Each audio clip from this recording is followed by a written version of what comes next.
Halo kawan-kawan, selamat datang kembali di Refresh Alur Cerita. Telah kita ketahui bahwa Jepang adalah salah satu negara yang memiliki kekuatan tempur yang ditakuti pada saat Perang Dunia Kedua berlangsung. Jepang, bersama dengan Jerman dan Italia, membentuk suatu kelompok yang sering dikenal sebagai kekuatan poros dunia untuk melawan dominasi dari negara-negara sekutu seperti Inggris, Amerika, dan lain sebagainya. Banyak dari wilayah di kawasan Asia telah mereka taklukkan dan berada di wilayah kekuasaannya. Jepang juga dengan berani merebut negara jajahan pihak sekutu, tak terkecuali dengan Indonesia. Untuk memperluas jangkauan invasi militernya, maka Jepang dengan lantang menyatakan perang terhadap Amerika. Jepang juga mencoba memperluas jangkauan pantauan laut mereka di wilayah Pasifik Selatan, yang mana jika mereka bisa menguasai wilayah perairan tersebut, maka mereka bisa memutuskan akses laut antara Amerika dan Australia.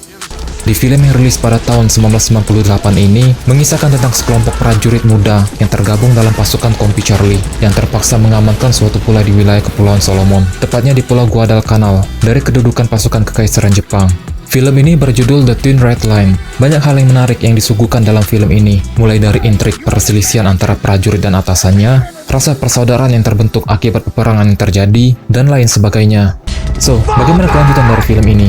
Mari kita refresh alur cerita The Thin Red Line 1998. Scene dibuka dengan keindahan suatu pulau di wilayah Pasifik Selatan. Tampak terlihat kehidupan penduduk lokal di sana sangat bahagia dengan kesederhanaan yang mereka miliki. Namun di tengah-tengah penduduk di sana, terdapat seorang tentara Amerika yang bernama Whit sedang menikmati suasana kehidupan di pulau tersebut. Ia tampak senang melihat kebahagiaan yang terpancar di setiap penduduk lokal di sana. Terlebih lagi ketika melihat anak-anak yang dengan lepasnya bermain tanpa ia melihat adanya pertengkaran di antara mereka. Whit sempat teringat dengan detik-detik ibunya meninggal, di mana ibunya meninggal dengan penuh ketenangan yang terpancar di wajahnya. Whit berkeinginan, jikalau ia mati di suatu hari nanti, maka keinginannya hanya satu, yaitu meninggal seperti sang ibu. Ia menyeberangi pulau tempat pasukan mereka berada dengan menggunakan perahu, hanya untuk menikmati suasana yang ada di pulau ini. Setelah cukup lama menghabiskan waktunya, Whit dan temannya melihat sebuah kapal Amerika yang sedang mencari keberadaan mereka. Singkat cerita, mereka berdua dibawa masuk ke dalam kapal untuk mempertanggungjawabkan tindakan yang mereka lakukan. Di dalam kapal, Whit kemudian dimarahi oleh atasannya yang bernama Sersan Wellis. Sersan Wellis mengatakan bahwa selama kurang lebih 6 tahun Whit bergabung dengan tentara, ia sama sekali tidak berubah, selalu tidak disiplin, dan seringkali mengabaikan perintah dari atasannya. Sebagai hukuman atas tindakan yang ia lakukan, Whit kemudian diturunkan pangkatnya menjadi pembawa tandu medis dan tidak diperbolehkan untuk membawa senjata saat misi berlangsung. Sementara itu di anjungan kapal, Jenderal Quinters terlihat sedang mendiskusikan misi penyerangan dengan Letnan Kolonel Toll untuk merebut salah satu pulau yang sangat penting di kawasan Pasifik Selatan dari kedudukan pasukan Kekaisaran Jepang. Sang jenderal menekankan kepada Kolonel Toll bahwa ia harus mengamankan pangkalan udara di pulau tersebut dan membersihkannya dari pasukan Jepang yang bertahan di sana, karena pulau tersebut adalah titik yang sangat penting yang bisa memonitoring wilayah di sekelilingnya sejauh 1000 mil sejauhnya, dan salah satu lokasi yang krusial bagi keadaan peperangan antara Jepang dan Amerika di Lautan Pasifik. Kolonel Toll yang lama tak mendapatkan promosi dan selalu disusul oleh prajurit yang lebih muda darinya untuk naik jabatan, tak mau menyia-nyiakan kesempatan yang tak datang 2 kali ini. Dia sangat menginginkan misi ini berakhir dengan kesuksesan dan akan melakukan cara apapun untuk mencapai hal tersebut. Di sisi para prajurit sendiri, banyak dari mereka tak menyangka bahwa mereka akan segera menjalankan misi pertempuran, di mana kebanyakan dari pasukan Amerika saat Perang Dunia Kedua terjadi berasal dari orang-orang yang terpaksa ikut wajib militer. Maka sangat jelas terlihat di wajah mereka kekhawatiran akan keselamatan nyawa mereka pada saat pertempuran terjadi. Tak terkecuali dengan Kapten Steros sebagai pemimpin pasukan Kompi Charlie, yang mana kebanyakan dari prajuritnya masihlah terbilang cukup muda dan minim akan pengalaman bertempur. Di tengah-tengah prajurit yang sedang gelisah, terdapat seorang prajurit yang bernama Jack yang tampak sedang merindukan istrinya di rumah. Dulunya Jack ini adalah salah satu perwira tinggi di militer yang membidangi bagian permesinan. Namun ia meninggalkan semua jabatannya itu hanya untuk menghabiskan banyak waktunya bersama dengan sang istri. Namun ketika Perang Dunia Kedua meletus dan para pria diharuskan untuk ikut wajib militer, disinilah nasibnya berada bersama dengan prajurit infanteri lainnya. Beberapa waktu pun berlalu, ketika pulau yang mereka tuju telah tiba, para prajurit langsung bersiap-siap untuk segera naik ke kapal-kapal pengangkut, guna mencapai bibir pantai pulau tersebut.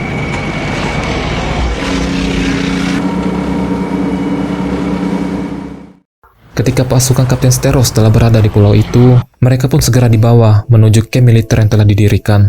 Lebatnya hutan, padang rumput dan lain sebagainya harus mereka lewati untuk mencapai lokasi tujuan mereka. Namun pada saat rombongan itu tiba di sebuah ladang tebu, pasukan itu mendapati kebrutalan yang dilakukan oleh pasukan Jepang kepada para prajurit Amerika yang telah tertangkap. Setelah melalui jalan yang cukup panjang, akhirnya para prajurit tiba di camp. Situasi di camp itu sangatlah kacau. Banyak dari prajurit Amerika terluka akibat pertempuran yang mereka jalani. Witt yang melihat hal tersebut kemudian langsung menjalankan tugasnya sebagai tim medis dadakan untuk membantu para prajurit pendahulu mereka yang terluka akibat pertempuran yang mereka jalani.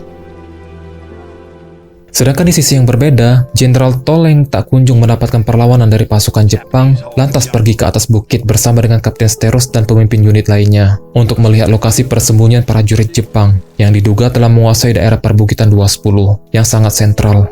Bahwa satu-satunya cara agar daerah itu bisa mereka kuasai adalah dengan serangan kejutan yang sangat frontal. Namun kendala yang harus pasukan mereka hadapi adalah bahwa sudah pasti tentara Jepang telah membangun base-base pertahanan yang kuat dan strategis untuk menghadang gempuran pasukan Amerika yang akan merebut daerah tersebut. Sebelum pertempuran dimulai, pada malam harinya Kapten Steros yang notabene adalah seorang yang taat, lantas berdoa kepada Tuhannya untuk meminta keselamatan ia dan prajuritnya ketika pertempuran berlangsung. Pagi pun menjelang, tibalah hari di mana pasukan Amerika akan melancarkan serangan frontalnya untuk merebut perbukitan itu dari kedudukan pasukan Jepang. Tembakan meriam artileri dari kapal tempur yang berjaga terlebih dahulu ditembakkan guna memberikan serangan kejut dan membukakan jalan bagi prajurit infanteri yang akan menyerbu perbukitan itu. Dan setelah artileri telah usai ditembakkan, maka serangan yang sangat frontal pun dimulai.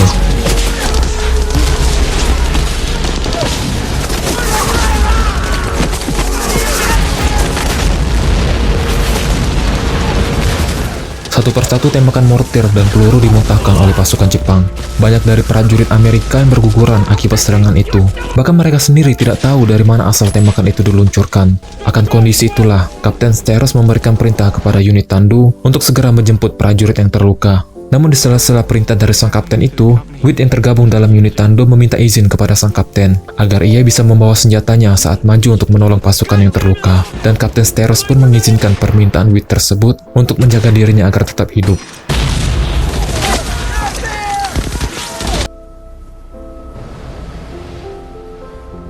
Kelompok pasukan Sersan Kek yang sedang bertahan di suatu tempat tiba-tiba dihampiri oleh pasukan Jepang. Sersan Kek yang akan membantu dengan melemparkan granatnya, tak sengaja malah menarik pelatuk granatnya tersebut. Untuk menghindari adanya korban jiwa, Sersan Kek kemudian memanting tubuhnya agar ledakan granat tersebut tidak melukai pasukannya yang lain. Atas insiden itulah membuat Sersan Kek langsung sekarat, dan tak lama dari itu pun Sersan Kek tewas. Pertempuran tersebut sangat merugikan bagi pasukan Amerika. Tidak ada prajurit yang berani maju untuk menolong rekan mereka yang terluka, bahkan tepat di hadapan mereka. Namun kondisi itu tidak berlaku pada Sersan Wellis. Ia nekat menerobos rentetan peluru yang dimuntahkan oleh pasukan Jepang hanya untuk menolong seorang prajurit yang terkena tembakan di perutnya. Namun saat ia melihat kondisi luka prajurit itu, luka yang dideritanya sangatlah parah dan tidak memungkinkan untuknya dibawa kembali mundur di tengah-tengah kondisi yang sangat kacau tersebut.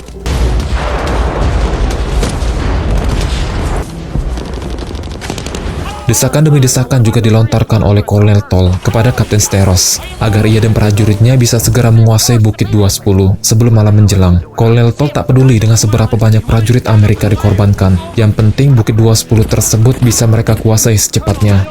Kapten Steros yang berada langsung di medan pertempuran tidak serta-merta menerima perintah dari sang kolonel, karena jika ia menuruti perintah dari sang kolonel, maka sama saja Kapten Steros membuat prajuritnya menggali kuburannya sendiri. Atas penolakan dari Kapten Steros tersebut, Kolonel Toll kemudian naik pitam dan memaki Kapten Steros akan ketidakmampuannya untuk menuruti perintah dari atasannya langsung. I want you to attack right now with every man at your disposal. Stand up, sir. Over. What the hell do you make two squads?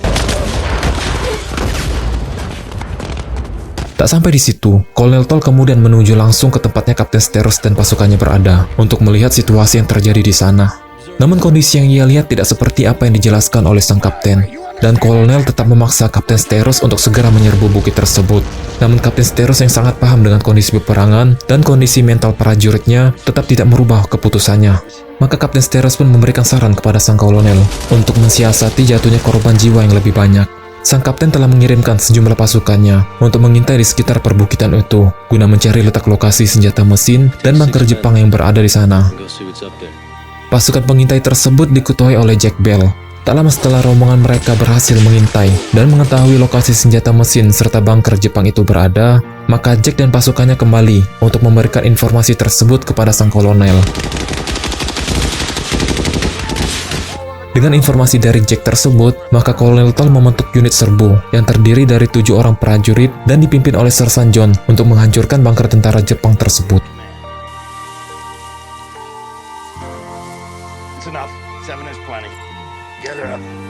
Ketika pasukan berani mati itu sampai di depan bunker pasukan Jepang, Sersan John kemudian memberikan letak koordinat lokasi bunker tersebut guna meminta bantuan serangan udara. Left 25, Uncle Baker 1. Left 25.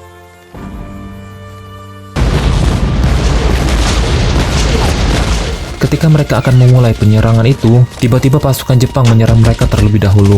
Rentetan tembakan senjata otomatis dan serangan gerilya yang dilancarkan oleh pasukan Jepang membuat pihak Kapten John terpojokkan. Tak mau mereka mati dengan sia-sia, seorang prajurit nekat maju menerjang melewati rentetan peluru itu agar membuat celah dan membalikkan keadaan.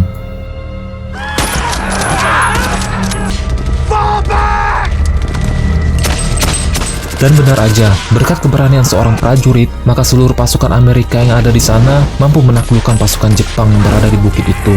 Dan setelah itu, Kapten John pun memberikan kode yang berupa peluit panjang kepada Kolonel Toll bahwa mereka telah berhasil menguasai bukit itu.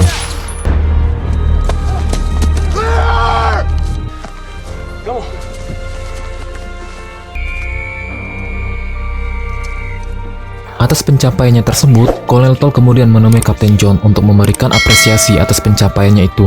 Ia juga memerintahkan kepada pasukan Kapten John untuk terus menekan pasukan Jepang yang tengah bersembunyi di hutan, agar momentum kemenangan mereka atas pertempuran tersebut bisa terjaga. Kapten John sangat berterima kasih atas perhatian yang diberikan oleh sang kolonel.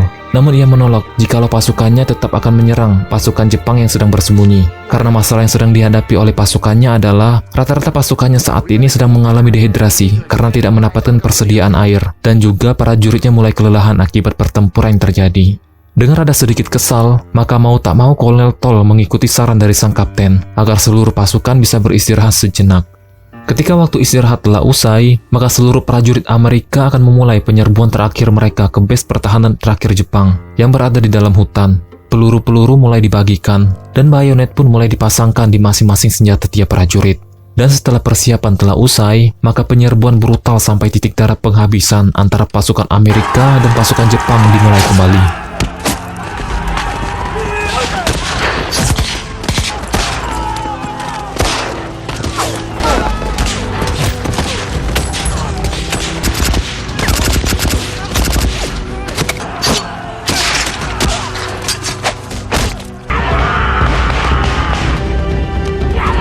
Tembakan demi tembakan dimuntahkan oleh masing-masing pihak agar bisa bertahan hidup di tengah-tengah pertempuran frontal tersebut. Namun pada akhirnya, Jepang pun harus bertekuk lutut akan penyerbuan yang dilakukan oleh pasukan Amerika. Banyak korban yang berjatuhan di kedua belah pihak.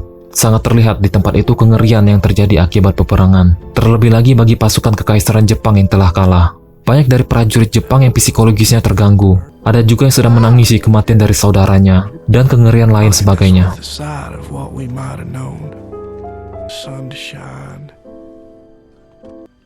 Ketika pertempuran itu usai, Kolonel Toll kemudian berbicara empat mata dengan Kapten Steros dan mengatakan kepada sang kapten bahwa posisinya sebagai ketua pasukan serbu akan segera digantikan dan ia akan dikirimkan pulang ke Amerika bersama dengan prajurit yang terluka. Kolonel Toll menganggap bahwa Kapten Steros terlalu lunak kepada prajuritnya dan hal tersebut sangat tidak disukai olehnya. Namun Kapten Steros menyanggah hal tersebut. Alasan ia tidak mau mendengar perintah dari sang kolonel bahwa ia hanya tidak suka melihat prajuritnya mati dengan sia-sia. Mendengar ucapan dari kaptennya itu, Kolonel Toll juga merasakan apa yang dirasakan oleh sang kapten. Namun perasaan terhadap kepedulian prajuritnya telah dibutakan oleh ambisi egoisnya semata yang haus akan promosi jabatan yang bisa ia raih. Untuk merayakan kemenangan yang telah mereka raih, maka seluruh prajurit di batalion itu diberikan cuti berlibur selama 1 minggu. Untuk menghabiskan masa cutinya tersebut, maka seluruh prajurit dibawa kembali ke base pangkalan udara di pulau itu dan menghabiskan waktu liburan mereka dengan kegiatan yang mereka sukai. Namun di sisi yang berbeda, beberapa prajurit yang tahu kalau Kapten Steros akan dipulangkan kembali ke Amerika mengucapkan rasa terima kasihnya lantaran Kapten Steros secara tidak langsung telah melindungi mereka dari kematian. Mendengar hal tersebut, Kapten Steros lantas mengatakan kepada prajuritnya itu bahwa ia melakukan hal tersebut karena ia sudah menganggap prajurit-prajurit di dalam unitnya itu seperti anak kandungnya sendiri. Means you've been like my sons. You are my sons. Kerinduan Jack terhadap sang istri yang berada di Amerika makin menjadi-jadi. Bahkan momen-momen kebersamaan mereka masihlah sangat teringat oleh Jack. Jack juga bercerita kepada prajurit lainnya yang bernama Five bahwa ia sangat mencintai istrinya itu. Bahkan Jack tak kepikiran sama sekali untuk mencari wanita lain. Namun perasaan Jack itu hancur seketika saat ia menerima dan membaca surat dari sang istri yang mengatakan bahwa istrinya itu ingin meminta cerai kepada Jack. Di surat itu juga dituliskan, sang istri telah menemukan pria yang bisa menemaninya di setiap waktu. Bagaimana tidak hatinya Jack sangat hancur. Ia berada di sini karena keadaanlah yang memaksanya untuk ikut membela negaranya. Ia berjuang mati-matian di medan pertempuran hanya untuk tetap bisa hidup, agar suatu hari nanti ia bisa kembali pulang ke pelukan sang istri. Namun nasi telah menjadi bubur. Perasaan cinta Jack yang sangat besar terhadap sang istri hanyalah cinta yang bertepuk sebelah tangan. Tak terasa 1 minggu pun berlalu. Kini pasukan Kompi Charlie kembali menjalankan misinya lagi. Kali ini mereka ditugaskan untuk menyisir daerah hutan yang disinyalir tempat pasukan Jepang bersembunyi. Namun ketika pasukan itu berada di tepian sungai, tiba-tiba serangan mortir menghujani mereka. Tak seperti Kapten Steros yang cepat tanggap dalam mengambil keputusan. Pemimpin baru mereka yang bernama Letnan Ben tampak sedang kebingungan serta ketakutan dengan kondisi yang sedang mereka hadapi. Sersan Jack yang menyarankan agar mereka segera kembali ke markas tak digubrisnya. Malahan sang letnan ingin memeriksa lebih jauh lagi daerah itu untuk mengetahui di mana lokasi pasukan Jepang itu berada saat ini. Dengan mengirimkan Five dan Combs untuk pergi memeriksa daerah itu. Witt yang mendengar bahwa Five dan Combs akan pergi melakukan pengintaian, meminta izin kepada Letnan Ben agar ia juga bisa ikut dalam misi pengintaian bersama Five dan Combs. Tak lama ketika para prajurit itu menyusuri aliran sungai yang berada di dalam hutan. Mereka melihat satu batalion pasukan Jepang yang sedang menuju ke arah mereka. Melihat hal tersebut, ketiga prajurit itu pun segera pergi dari sana untuk melaporkan temuannya itu kepada pasukan mereka yang berada di garis belakang. Namun saat hendak kabur, pasukan Jepang yang melihat keberadaan mereka langsung menembakinya, yang mana Combs terkena tembakan tersebut. Untuk menyelamatkan rekan-rekannya, maka Witt berencana mengorbankan dirinya agar Five bisa melarikan diri dan memberitahukan temuannya itu kepada pasukan mereka yang berada di garis belakang. Sedangkan Combs sendiri, tubuhnya akan dihanyutkan di aliran sungai itu, berharap agar di hulu sungai nantinya ia bisa diselamatkan oleh pasukan Amerika yang berada di hulu sungai itu. Ketika Witt telah memancing pasukan Jepang tersebut dan tubuhnya Combs telah dihanyutkan di aliran sungai, maka Five segera menuju ke arah pasukannya berada dan mengatakan apa yang sebenarnya terjadi terhadap kelompok pengintaian mereka. Di sisi yang berbeda, Witt yang telah berhasil memancing pasukan Jepang untuk mengejarnya tak bisa lagi kabur setelah ia dikepung oleh pasukan Jepang yang telah menjebaknya masuk ke dalam wilayah perangkap pasukan itu. Witt tak bisa berbuat apa-apa lagi. Di dalam kesunyian hutan itu, akhirnya Witt bisa mati dengan tenang. Kondisi kematian yang ia inginkan seperti sang ibu. Singkat cerita, Kompi Charlie yang kembali ke dalam hutan menemukan mayat Witt dan mereka lantas memakamkan mayatnya Witt itu tak jauh dari tepi sungai yang ada di sana. Bagi Sersan Wells, kematian Witt sangatlah berat baginya, yang mana Witt di sini adalah sahabat baiknya dan sekaligus bawahannya dengan kepribadian yang baik yang tak sungkan menolong rekan-rekannya dikala sedang kesusahan. Atas ketidakbecusan Letnan Ben dalam misi pengintaian tersebut, maka statusnya sebagai pemimpin Kompi Charlie pun dicopot dan digantikan oleh perwira militer lainnya. Namun bagi pasukan Kompi Charlie sendiri, semua pergantian itu hanyalah omong kosong. Yang diinginkan oleh para petinggi militer hanyalah kekuasaan dan kehausan akan pertumpahan darah, tanpa memperdulikan apa yang sedang terjadi kepada prajurit yang berada di garis depan. Setelah pertempuran di Guadalcanal itu telah usai, tampak terlihat maka para prajurit yang telah gugur dalam pertempuran memperebutkan pulau tersebut dari pasukan Kekaisaran Jepang. Seluruh prajurit di Kompi Charlie juga dibawa kembali naik ke dalam kapal, menjauh pergi dari pulau yang telah merenggut banyak nyawa dari rekan-rekan mereka. Dan film pun tamat. Kalau kita menonton film ini, maka kita akan mendapati banyak puisi yang diucapkan oleh masing-masing karakter pada film ini. yang mana puisi itu mengungkapkan apa yang sedang mereka rasakan terhadap suatu kondisi yang sedang terjadi.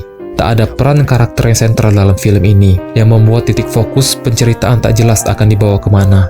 Namun satu hal yang menjadi daya tarik tersendiri dari film The Thin Red Line ini, yang tak bisa kita temui di film sejenis lainnya, yaitu sifat filosofi yang dibawakan pada setiap masing-masing karakternya. Kita pasti bertanya-tanya ketika usai menonton film ini secara penuh, kok ada adegan yang kayak setengah-setengah sih ditampilin di film ini? Nah, usut punya usut, film The Thin Red Line ini sendiri awalnya yang berdurasi kurang lebih 6 jam. Tapi dengan durasi yang terbilang cukup lama untuk ukuran film keluaran box office, makanya durasinya dipangkas menjadi 2 jam 50 menit yang membuat beberapa scene di film ini rada kurang pas ditampilkan. So, well done kawan-kawan. Segini dulu pembahasan kita tentang film The Thin Red Line kali ini. Jika kalian ada pendapat tentang film ini, atau ada penyampaian saya yang keliru terhadap film ini, kalian bisa share di kolom komentar. Jangan lupa juga untuk subscribe, like, and share video ini, biar saya bisa lebih semangat lagi ngebahas alur cerita film lainnya. Gue Raham, sampai jumpa di next video lainnya. Wassalamualaikum warahmatullahi wabarakatuh.